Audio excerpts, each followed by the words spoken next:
Hey guys, Coach Jeff back here at the round table at CrossFit Milford. We are joined as always as our head coach Jason Leiden. Today we have two new coaches, two new faces that you may or may not have met. We'll start over here with Trevor James. He's kind of our subject matter expert pretty much in the world of CrossFit. If he hasn't done it already, he's experimenting with it right now. He's a competitor who's been on our games team this year, qualified and finished 6th in the world. And then to his right, we have Coach Mandy, who I think this is your first time interacting with Mandy at the round table. It is. Mandy wears many hats here. She is our head nutritionist, or our in-house nutritionist. She is a competitor coach, a class coach, so she's kind of a do-it-all. And if you've sent emails to CrossFit Milford, you've probably dealt with Mandy, so Mandy's there, right? Today, and I'm Jeff, and this is Miley. I don't know if we said that yet, but today we're going to talk about... I thought we weren't supposed to reference Miley. Oh, sorry. I blew it already. All right, we're going to talk about a couple of different strength training protocols today. And of course, we're going to start with Jay. And we're going to try to kind of define the differences between hypertrophy and just straight up strength building. So like I always do, I'm going to pass to Jay to kind of tell us the difference. And we'll move it along the table to give you some feedback and some important information. So Jay, differences between hypertrophy and straight up strength building, I'll call it. Yeah, so I think that's a good question. Good start. Yeah. And I think it kind of dives a lot deeper than just a basic of, well, what's strength, what's hypertrophy? Because we all know, okay, power is 1 to 2 reps, and then if you want to get strength, it's 3 to 5 reps. But with inside those reps, you have to be at a certain percentages, right? So power's got to be, 85 to 90%, but also power is dependent upon bar speed and what you can do with it. And then you figure strength between 3 to 5 reps, anywhere between 80 to 90, 93% granted then bar speed. And then I think if you think about hypertrophy, then you have, okay, anywhere from 8 to 12 reps, that's your typical bodybuilder, because that's basically time and attention. And then if you think muscular endurance, you have 15 to 20 reps. Within inside those reps, you also have specific rests of what you need, right? So endurance is going to be like 60 seconds, 30 seconds of rest. Hypertrophy is going to be probably around 60 seconds of rest. Strength can be anywhere from 2 to 3 minutes. Power might be 3 to 5 minutes. Again, all dependent upon the athlete and the athlete's bar speed. But I think the bigger question to dive into with that is, how do you know the right rep range to utilize per athlete? And I think that's what coaches need to dive into more inside their training protocols. Because if you take athletes who are built differently, if someone's more of a power-based athlete, or for that matter, someone has a higher neuromuscular efficiency inside their body, then you know that athlete's going to be able to recruit a lot more of the ATP a lot faster, be a lot more explosive. With that being said, the recovery time needs to be a little bit longer. Typically male power athletes.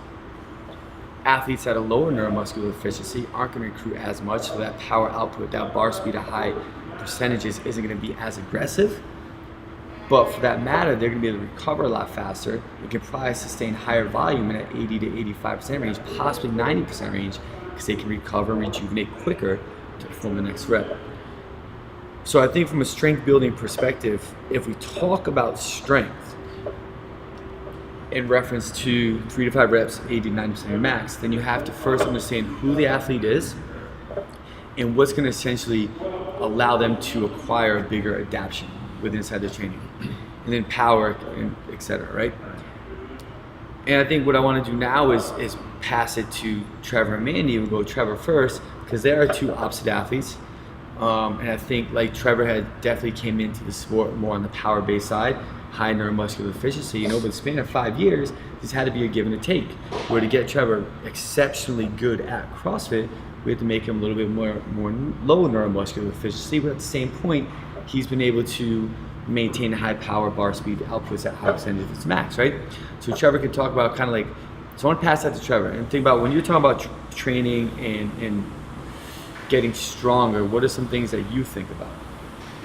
Yeah, so when we're talking about hypertrophy versus strength building, what Jay was talking about, I came into the sport as more of a power athlete, and I came into the sport fairly early on in my own athletic development. I started CrossFit when I was a junior in high school, and I didn't get as much exposure to the hypertrophy training. So when I came into the sport, I was doing more traditional sports, soccer and lacrosse, so my ability to create power on a bar was pretty good, but I didn't have as much exposure to hypertrophy training. So my upper body raw strength wasn't there compared to my lower body raw strength. So when I see a lot of stuff in my training personally, I know those higher rep ranges are going to be based more on my upper body, building hypertrophy and trying to get better and have those things transfer over to some gymnastics movements, being a bigger athlete. And then as far as my lower body goes, having a large base of raw strength in my lower body, I'm more based in maintenance power rep ranges, so anything from 3 to 5 reps on some of those faster speed lifts, if you want to even call a back squat for speed, or some of my Olympic lifts. So that's something I personally see in an athlete of a larger stature with kind of some already well-developed lower half. That's where we see the balance between the two sides of it for myself. Yeah. And before we get to Mandy, I want to ask you one more quick question here, Jay, about this. Is can you do both? Are you doing both in the sport of fitness? Now, when we are talking about someone like Trevor, obviously he's going to be different than someone who takes a class every day, right? When you program for Trevor or competitive, athletes versus when you program for the general physical preparedness population, that was long. Do you take into account both the differences between hypertrophy and strength building and put them into play with everybody? Yes and no? Yes Depends. and no. Yeah, I think for athletes like Trevor, and I'll pass it back to Trevor, but it's dependent for him as far as like the time of the year and what we need to rebalance, build the structure back up based off coming off a competitive season and refocus, to put him in a position to be productive in 4, 5, 6 months wouldn't happen. I think some people like general class is proper balance, referencing just general physical preparedness, and little touches here and there. But I want to get to Mandy real quick because I think it's cool to get Mandy's perspective as being a female athlete coming from soccer and a big sprinter, right, with good endurance background. But with building strength for yourself, like where do you feel like you build the strength most effectively? So for me personally, especially dealing with a little bit of a hip injury lately, you can find strength in all different facets. So yes, sprinting has been a big part of my career because I played college soccer at Embry-Riddle.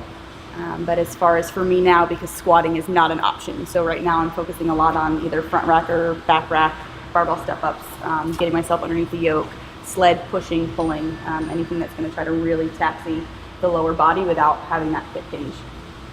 Yeah. So I think Mandy's found a lot of success in her programming with able to maintain a good strength base and keep it exciting and fun, and without being able to truly like touch and murder a barbell, so to say, you know what I'm saying? Yeah. And kind of make it do with that. Trev, when you're working with athletes, what's like something that you look at first when you're trying to like assess people and be like, all right, well, how? So I think the question comes, if we keep the conversation where it is, well, how do you know what to do, right? So you never want to guess, you always want to assess an athlete first. And I think that's really important.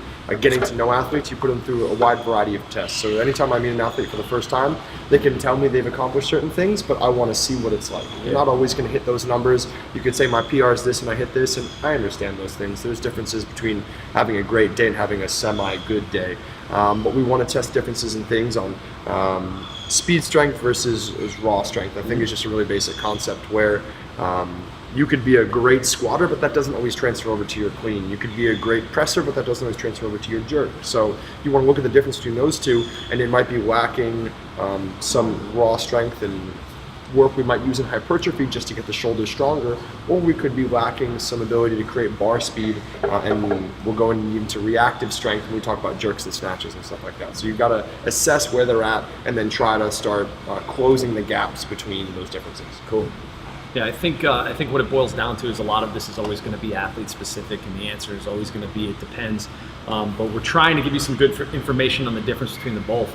But if you're going to take a look at this video and try to decide, what you're training towards, or if you want to train for strength or size, understand what your goal is and what your kind of and how much goes into it. So if you have a question, or you haven't decided if you need more of one or the other, whatever it may be, reach out to us. Ask us as many questions as you can. We've got Jason at CrossFitMilford.com, Jeff at CrossFitMilford.com, Trevor at CrossFitMilford.com, Mandy at CrossFitMilford.com. If you're looking for some help or some assistance or just some guidance or a better training protocol, just let us know. Reach out, and I hope the information that we've given you today is helpful. Jay, you've got one more thing? Yeah, I mean, don't forget about Miley. Miley's the newest competitor coach. Miley's not here.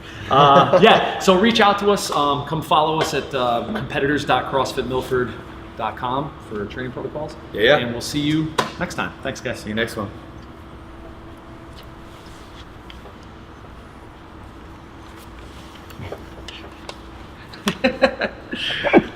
Such a good